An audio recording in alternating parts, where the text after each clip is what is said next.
when Powell read about what the Fed was going to do with their tools, Powell read that we are going to use the tools forcefully, right? We're not going to be gentle with these tools.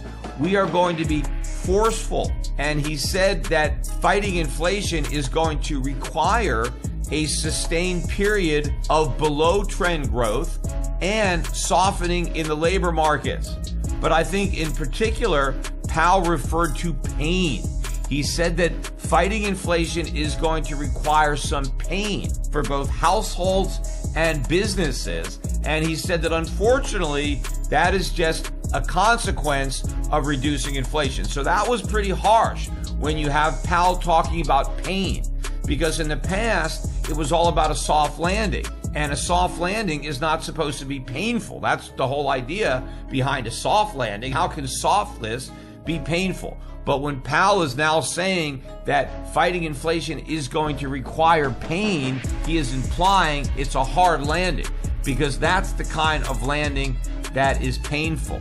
He also talked about how they are moving their policy purposely towards restrictive, meaning they're not going to stop at neutral. The Fed is acknowledging that it's restrictive monetary policy that is required to bring inflation back down to 2%. He also reiterated that it will be appropriate to have another large increase in rates in September, opening up the possibility more strongly to another 75 basis point hike in the September meeting. And again, Powell is reiterating the Fed's commitment to being restrictive for some time, and that what Powell was worried about was to prematurely ease.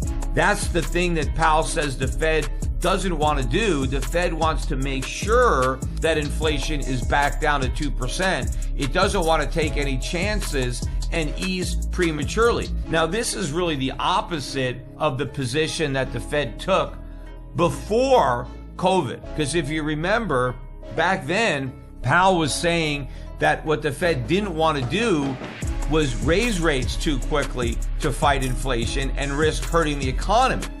What Powell said is we want to make sure that inflation is higher before we act. We're not going to be preemptive, which is what central banks have done historically. They always want to preempt inflation. You never want to let the genie out of the bottle. So if it looks like the genie might be getting ready to come out of that bottle, you want to act preemptively. Well, what Powell said is he didn't want to do that because he didn't want to risk hurting the economy by preemptively fighting inflation, even if the inflation threat never actually materializes. What Powell said in a break from tradition was we're going to let the genie out of the bottle and then we'll put it back in. Now, at the time, I said that that was a horrible policy mistake because there is a reason that you don't want to let the genie out of the bottle. It's because it is so difficult to get it back in. That's why it's worth the pain to prevent her from getting out in the first place, because you have much more excruciating pain trying to put her back in. And even though Powell acknowledged that there's going to be pain, I still think he is sugarcoating how excruciating the pain is going to be.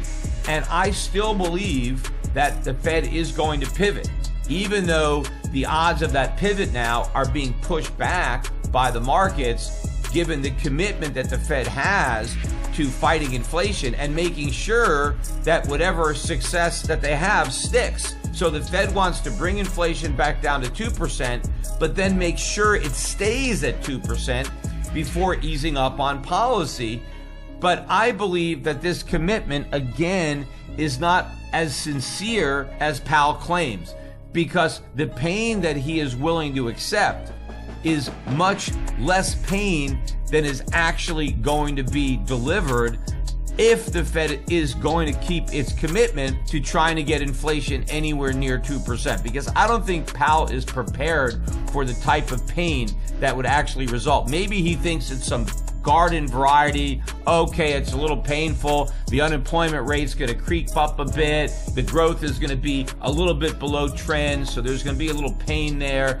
The pain that would actually be inflicted would be a massive recession of historic proportion that might even be considered a depression, a much worse financial crisis than the financial crisis of 2008. Is the Fed really willing to endure that kind of pain? They weren't willing to endure the pain in 2020 because of COVID.